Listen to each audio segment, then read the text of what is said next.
Torej še enkrat, draga Ljubljančanke, Ljubljančani, spoštovani vsi skupaj, dobrodošli tu na Prešernovem trgu, lepo vreme, želim en lep dan, pa hvala vse skupaj, ki danes delate to izjemno akcijo. Čestitke, če lahko pomagam, sem pa tu srečno in vse dobro vse skupaj.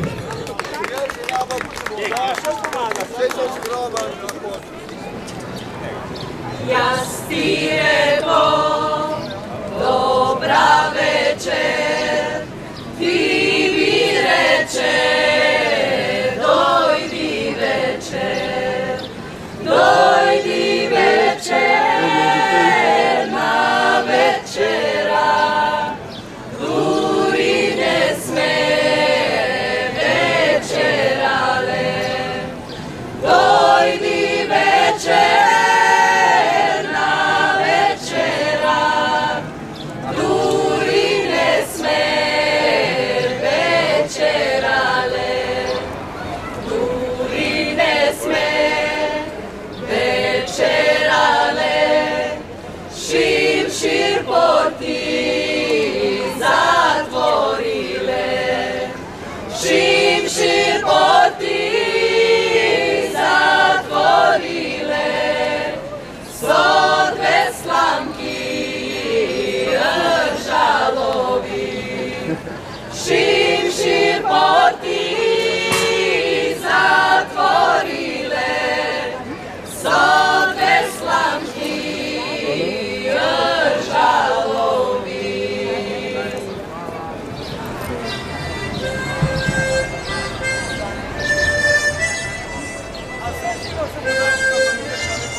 Super!